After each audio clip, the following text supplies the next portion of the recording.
선생님, 제가 매일 가지 반찬을 먹고 있는데 이게 정말 건강에 좋은 건가요? 지난주 진료실에서 60대 중반의 김순자 환자분이 하신 질문입니다. 평소 건강에 관심이 많으신 분으로 항상 꼼꼼하게 식단 관리를 하시는 모습이 인상적이었습니다. 그런데 이 단순해 보이는 질문 뒤에는 많은 분들이 모르고 계신 중요한 건강 정보가 숨어 있습니다. 그리고 들기름도 매일 드시고 계시다고 하셨죠? 제가 다시 확인하자 김순자 환자분은 고개를 끄덕이며 답하셨습니다. 네, 남편이 농사지은 들깨로 직접 짠 들기름을 매일 한 숟가락씩 먹고 있어요. 그런데 기름이니까 몸에 안 좋을까봐 걱정이 되더라고요. 이런 걱정을 하시는 분들이 의외로 많습니다. 기름이라고 하면 무조건 건강에 해롭다고 생각하시는 경우가 많거든요. 하지만 들기름의 경우는 조금 다른 이야기입니다.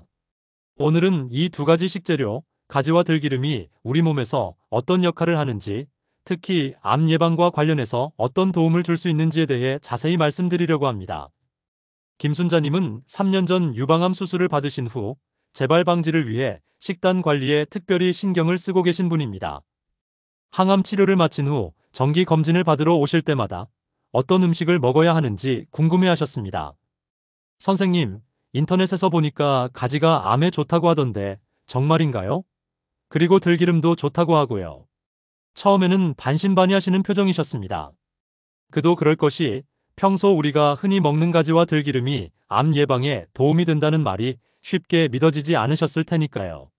네, 맞습니다. 가지와 들기름 모두 암 예방에 도움이 되는 성분들이 들어있어요. 하지만 어떻게 먹느냐가 중요합니다. 김순자님은 그날부터 본격적으로 가지 요리를 연구하기 시작하셨습니다. 가지나물, 가지볶음, 가지찜 등 다양한 방법으로 요리해서 드셨고 들기름도 하루에 한 숟가락씩 꾸준히 드셨습니다. 6개월 후 검진에서 김순자님의 혈액 검사 수치들이 눈에 띄게 개선되었습니다. 염증 수치가 낮아졌고 면역력 지표들도 좋아졌습니다. 물론 이것이 가지와 들기름만의 효과라고 단정할 수는 없지만 전체적인 건강 상태가 많이 좋아진 것은 분명했습니다. 선생님, 정말 가지와 들기름 덕분인 것 같아요. 몸이 한결 가벼워졌고 소화도 잘 되고요. 하지만 여기서 중요한 것은 김순자님이 가지와 들기름만 드신 것이 아니라는 점입니다. 전체적으로 균형 잡힌 식단을 유지하면서 그 안에 가지와 들기름을 꾸준히 포함시키셨던 것이죠. 가지를 보면 가장 먼저 눈에 띄는 것이 그 짙은 보라색입니다. 많은 분들이 이 색깔을 단순히 예쁜 색깔 정도로만 생각하시는데 사실 이 보라색 안에 건강의 비밀이 숨어 있습니다. 가지의 보라색을 만드는 성분을 안토시아닌이라고 부릅니다. 이름이 좀 어렵게 느껴질 수 있지만 간단히 말하면 식물이 만든 천연 항산화제라고 생각하시면 됩니다. 선생님, 항산화제가 뭔가요? 이런 질문을 자주 받습니다. 항산화제를 이해하려면 먼저 산화가 무엇인지 알아야 합니다. 쇠가 공기 중에 오래 놓여 있으면 녹이 쓰는 것, 사과를 깎아서 공기 중에 놓아두면 갈색으로 변하는 것, 이런 것들이 모두 산화 현상입니다. 우리 몸에서도 비슷한 일이 일어납니다. 숨을 쉬고 음식을 소화하고 스트레스를 받는 과정에서 활성산소라는 물질이 만들어집니다. 이 활성산소가 우리 몸의 세포를 공격해서 손상시키면 노화가 빨라지고 각종 질병이 생기기 쉬워집니다. 암도 그중 하나죠. 항산화제는 이런 활성산소를 중화시켜서 우리 몸을 보호하는 역할을 합니다. 마치 몸 안의 경비원 같은 역할을 하는 셈이죠. 가지에 들어있는 안토시아닌은 특히 강력한 항산화 능력을 가지고 있습니다. 연구에 따르면 안토시아닌은 암세포의 성장을 억제하고 이미 생긴 암세포가 다른 곳으로 퍼지는 것을 막는 데도 도움이 된다고 합니다. 가지에는 안토시아닌뿐만 아니라 클로로겐산이라는 성분도 풍부하게 들어있습니다. 이 성분은 커피에도 많이 들어있어서 커피의 건강 효과를 설명할 때 자주 언급되는 성분이기도 합니다. 클로로겐산은 간에서 해독 작용을 도와주는 역할을 합니다. 우리가 매일 먹는 음식이나 호흡하는 공기 속에는 미세하지만 몸에 해로운 물질들이 들어있습니다. 간은 이런 독성 물질들을 무해한 물질로 바꿔서 몸 밖으로 내보내는 중요한 역할을 하는데 클로로겐산이 이 과정을 도와줍니다. 또한 클로로겐산은 혈관을 보호하고 염증을 줄이는 효과도 있습니다. 암은 염증과 밀접한 관련이 있기 때문에 염증을 줄이는 것은 암 예방에 매우 중요합니다. 가지에서 특별히 주목받는 성분이 하나 더 있습니다. 바로 나순인입니다. 이 성분은 가지 껍질에 특히 많이 들어있어서 가지를 드실 때 껍질을 벗기지 말고 함께 드시는 것이 좋습니다. 나순인은 뇌 건강에 도움이 되는 것으로 유명하지만 최근 연구에서는 암세포의 혈관 생성을 억제하는 효과도 있다는 것이 밝혀졌습니다. 암세포가 자라려면 영양분과 산소가 필요한데 이를 공급받기 위해 새로운 혈관을 만들어냅니다. 나순인은 이런 혈관 생성을 방해해서 암세포가 자라지 못하게 합니다. 박영수님은 50대 후반의 남성 환자분으로 대장 용종 제거 수술을 받으신 후 정기적으로 내원하고 계신 분입니다. 대장 용종은 대장암으로 발전할 가능성이 있기 때문에 수술 후 식단 관리가 특히 중요합니다. 선생님, 저는 고기를 워낙 좋아해서 식단 조절이 쉽지 않아요. 그런데 가지는 고기 같은 식감이 나서 만족스러워요. 박영수님은 처음에 가지를 그다지 좋아하지 않으셨습니다. 하지만 부인이 가지를 고기처럼 요리해 주시면서부터 생각이 바뀌기 시작했습니다. 가지를 두툼하게 잘라서 들기름에 구우니까 정말 고기 같더라고요. 그리고 양념도 잘 배어들어서 맛도 좋고요. 박영수님 부인은 가지 요리의 달인이 되셨습니다. 가지 스테이크, 가지 불고기, 가지 김치 등 다양한 방법으로 가지를 요리해서 매일 식탁에 올리셨습니다. 그리고 요리할 때마다 들기름을 사용하셨습니다. 1년 후 대장 내시경 검사에서 박영수님의 대장 상태가 크게 개선되었습니다. 염증 소견이 거의 사라졌고 새로운 용종도 발견되지 않았습니다. 정말 가지와 들기름 덕분인 것 같아요. 소화도 잘 되고 변비도 없어졌어요. 박영수님의 경우처럼 가지는 식감이 좋아서 고기 대신 드시기에도 훌륭합니다. 특히 들기름과 함께 요리하면 맛도 좋아지고 영양소 흡수도 더 잘 됩니다. 이제 들기름 이야기를 해보겠습니다. 들기름 하면 무엇이 가장 먼저 떠오르시나요? 아마 고소한 냄새와 맛을 생각하시는 분들이 많을 것입니다. 하지만 들기름의 진짜 가치는 그 안에 들어있는 특별한 성분에 있습니다. 들기름의 가장 큰 특징은 알파-리놀렌산이라는 성분이 풍부하다는 점입니다. 이 성분은 오메가3 지방산의 일종으로 우리 몸에서 만들 수 없어서 반드시 음식으로 섭취해야 하는 필수 지방산입니다. 선생님, 오메가3는 생선에만 들어있는 줄 알았는데 들기름에도 들어있나요? 네, 맞습니다. 하지만 조금 다릅니다. 생선에 들어있는 오메가3는 EPA, DHA라는 형태이고 들기름에 들어있는 오메가3는 알파-리놀렌산 형태입니다. 알파-리놀렌산은 우리 몸에서 EPA와 DHA로 변환되어 사용됩니다. 변환 효율이 100%는 아니지만 꾸준히 섭취하면 충분한 효과를 볼 수 있습니다. 특히 생선을 자주 드시지 못하거나 생선 알레르기가 있으신 분들에게는 들기름이 오메가3를 섭취할 수 있는 훌륭한 대안이 됩니다. 오메가3 지방산의 가장 중요한 기능 중 하나는 염증을 억제하는 것입니다. 우리 몸에서 염증은 외부의 침입자나 손상으로부터 몸을 보호하는 정상적인 반응입니다.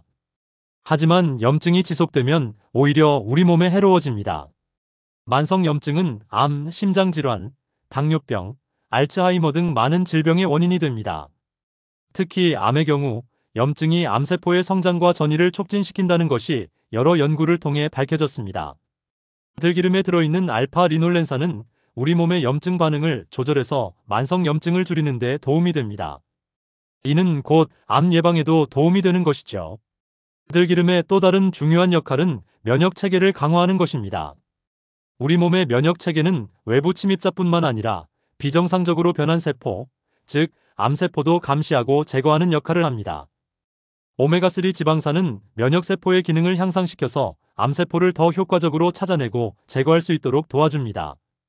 또한 면역 체계의 균형을 맞춰서 과도한 면역 반응으로 인한 부작용도 줄여줍니다. 이미숙님은 40대 초반의 여성으로 가족력 때문에 큰 걱정을 안고 계신 분입니다.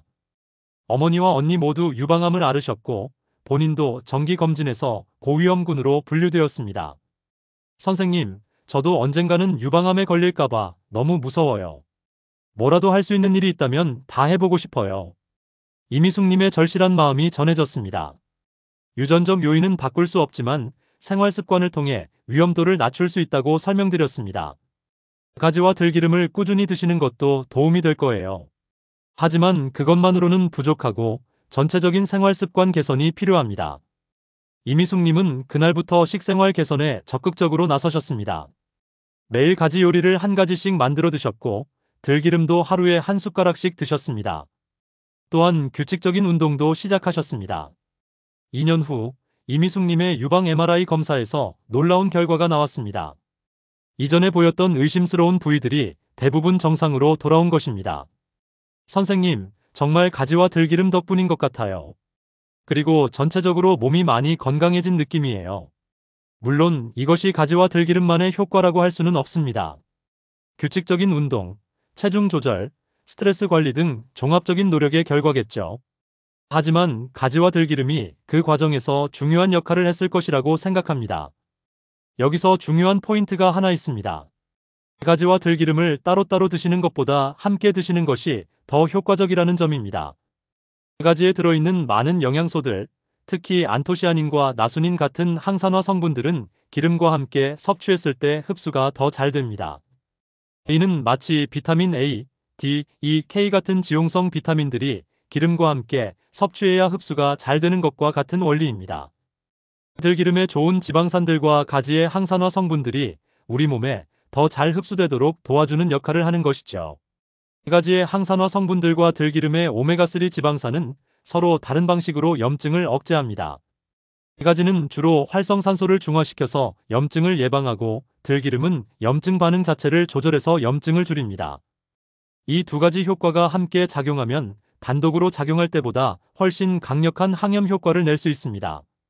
실용적인 관점에서 보면 가지를 들기름에 요리하면 맛도 훨씬 좋아집니다.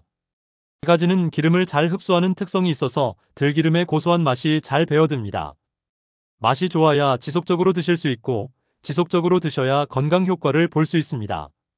이런 면에서 가지와 들기름의 조합은 매우 이상적입니다.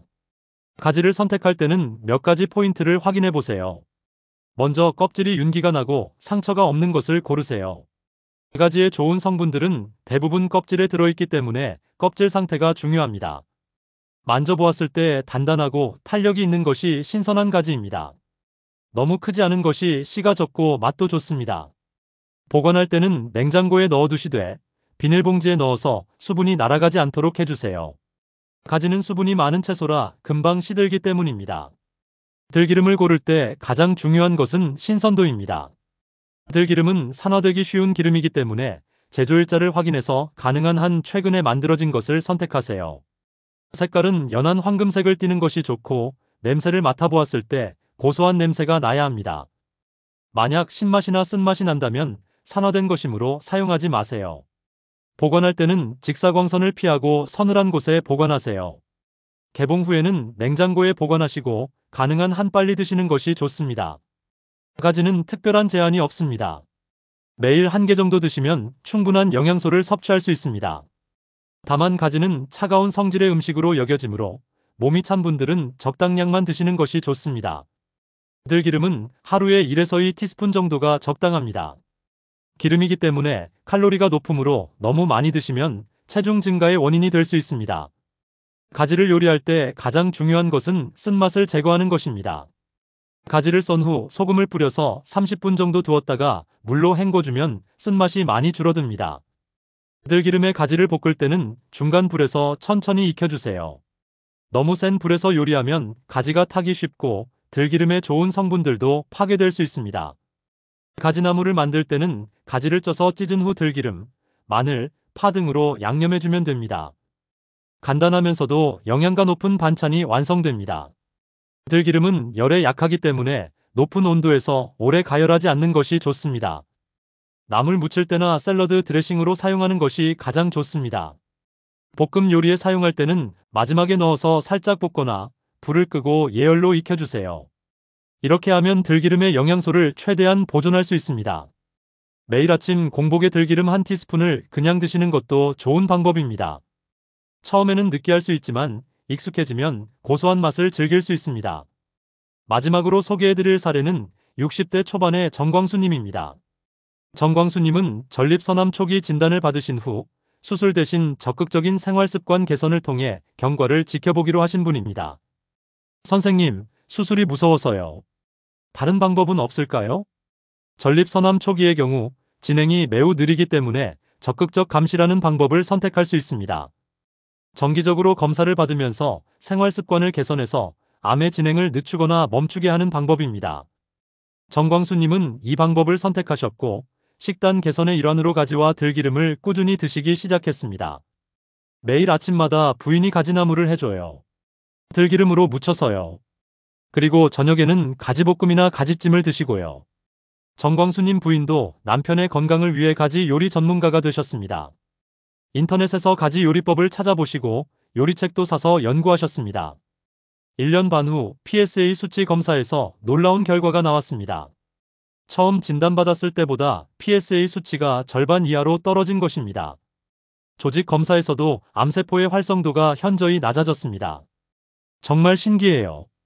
수술하지 않고도 이렇게 좋아질 수 있다니요. 물론 이것이 가지와 들기름만의 효과는 아닙니다. 정광수님은 금연, 금주는 물론이고 규칙적인 운동, 스트레스 관리, 충분한 수면 등 전방위적으로 생활 습관을 개선하셨습니다. 하지만 가지와 들기름이 그 과정에서 중요한 역할을 했을 것이라고 생각합니다. 가지는 대부분의 사람들에게 안전하지만 몇 가지 주의해야 할 점이 있습니다. 먼저, 가지는 나이트쉐이드과에 속하는 식물입니다. 이 과의 식물에는 솔라닌이라는 물질이 들어있는데 과도하게 섭취하면 소화장애를 일으킬 수 있습니다. 하지만 일반적인 양을 드시면 전혀 문제가 되지 않습니다. 또한 가지는 칼륨이 풍부한 채소입니다. 신장 기능이 떨어져 있거나 칼륨 제한이 필요한 분들은 섭취량을 조절하셔야 합니다. 들기름은 오메가3가 풍부한 좋은 기름이지만 몇 가지 주의할 점이 있습니다. 첫째, 들기름은 산화되기 쉬운 기름입니다. 산화된 기름을 드시면 오히려 몸에 해로울 수 있으므로 항상 신선한 것을 사용하시고 보관에 주의하셔야 합니다. 둘째, 들기름도 기름이기 때문에 칼로리가 높습니다.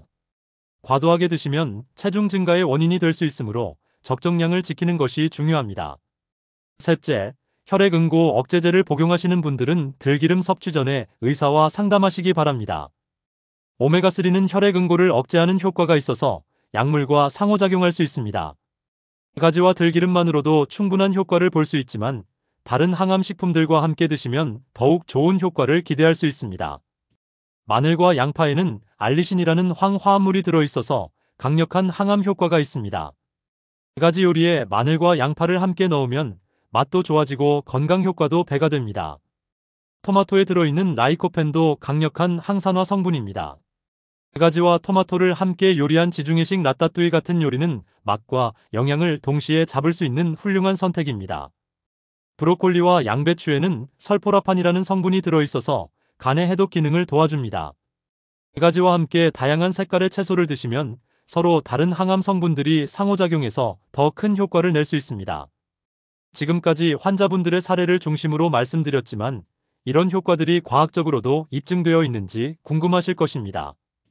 2016년 국제영양학 저널에 발표된 연구에 따르면 가지 추출물이 대장암 세포의 성장을 억제하는 효과가 있다고 보고되었습니다. 특히 안토시아닌과 클로로겐산이 주요 역할을 하는 것으로 나타났습니다. 또한 2018년 발표된 연구에서는 가지의 나수닌 성분이 뇌종양 세포의 성장을 억제하고 세포 사멸을 유도한다는 결과가 나왔습니다. 하지만 이런 연구들은 대부분 실험실에서 세포나 동물을 대상으로 한 연구들입니다. 사람을 대상으로 한 대규모 임상 연구는 아직 부족한 상태입니다. 오메가3 지방산의 항암 효과에 대해서는 상당히 많은 연구가 이루어져 있습니다. 2014년 발표된 메타 분석 연구에서는 오메가3 지방산 섭취가 유방암 위험을 14% 감소시킨다는 결과가 나왔습니다. 또한 2017년 발표된 연구에서는 알파-리놀렌산, 즉 들기름의 주요 성분 섭취가 전립선암 위험을 감소시킨다는 결과가 보고되었습니다. 하지만 이런 연구 결과들도 아직 완전히 확정적이라고 할 수는 없습니다. 더 많은 연구가 필요한 상태입니다. 여기서 중요한 것은 현실적인 기대치를 갖는 것입니다. 가지와 들기름이 아무리 좋다고 해도 만능 치료제는 아닙니다. 암은 매우 복잡한 질병으로 유전적 요인, 환경적 요인, 생활 습관 등 여러 가지 요인들이 복합적으로 작용해서 발생합니다. 따라서 어떤 한 가지 음식만으로 암을 완전히 예방할 수는 없습니다. 하지만 가지와 들기름을 포함한 건강한 식단이 암 예방에 도움이 된다는 것은 분명합니다. 특히 다른 건강한 생활 습관들과 함께 실천할 때 더욱 큰 효과를 볼 수 있습니다. 암 예방을 위해서는 다음과 같은 종합적인 접근이 필요합니다. 식단은 가지, 들기름을 포함한 다양한 항산화 식품을 섭취하는 것이 중요합니다. 운동은 규칙적인 유산소 운동과 근력 운동을 병행해야 합니다. 체중 관리를 위해 적정 체중을 유지하고 금연과 금주를 실천해야 합니다. 스트레스 관리를 위해 충분한 수면을 취하고 스트레스를 해소하는 것도 중요합니다.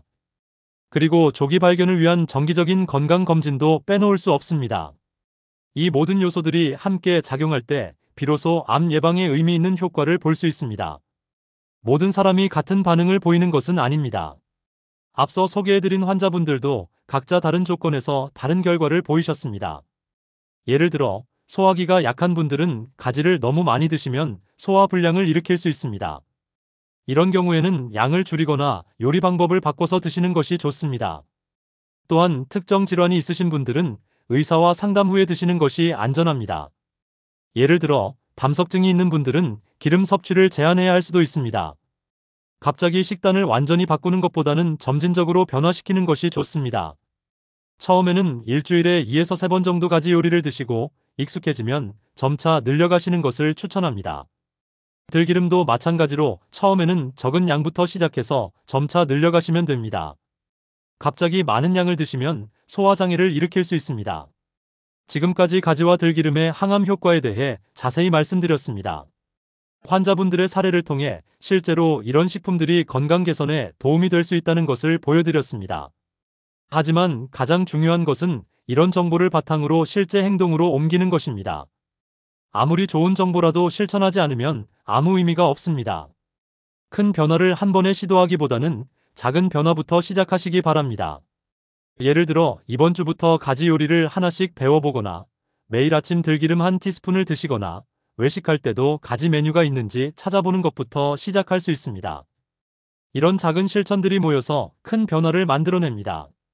건강한 식단은 혼자보다는 가족과 함께 할 때 더욱 효과적입니다. 앞서 소개해드린 환자분들도 대부분 가족의 도움을 받아 성공적으로 식단을 개선하셨습니다. 가족 모두가 건강해지면 서로에게 동기부여도 되고 요리하는 즐거움도 배가 됩니다. 무엇보다 중요한 것은 꾸준함입니다. 하루 이틀 먹는다고 해서 바로 효과가 나타나는 것은 아닙니다. 최소 몇 개월, 더 나아가 몇 년간 꾸준히 실천해야 의미 있는 변화를 볼 수 있습니다. 하지만 포기하지 마세요. 앞서 소개해드린 환자분들도 처음에는 반신반의하셨지만 꾸준히 실천하신 결과 놀라운 변화를 경험하셨습니다. 마지막으로 강조하고 싶은 것은 건강한 식단이 의학적 치료를 대체하는 것은 아니라는 점입니다. 정기 검진은 반드시 받으셔야 하고 필요한 경우 적절한 의학적 치료도 받으셔야 합니다. 건강한 식단은 의학적 치료를 보완하는 역할을 합니다. 둘이 함께 어우러질 때 최상의 결과를 얻을 수 있습니다. 오늘 말씀드린 가지와 들기름의 이야기가 여러분의 건강한 미래를 만드는데 작은 도움이 되기를 바랍니다. 건강은 하루아침에 만들어지는 것이 아니라 매일매일의 작은 선택들이 쌓여서 만들어지는 것입니다. 가지와 들기름, 이 두 가지 평범한 식재료에서 시작해서 여러분만의 건강한 식단을 만들어 가시기 바랍니다. 그리고 그 과정에서 궁금한 점이 있으시면 언제든지 의사와 상의하셔서 안전하고 효과적인 방법을 찾아가시길 바랍니다. 건강한 오늘이 건강한 내일을 만들고 건강한 내일이 희망찬 미래를 만들어 갑니다. 가지와 들기름과 함께하는 여러분의 건강한 여정을 응원합니다.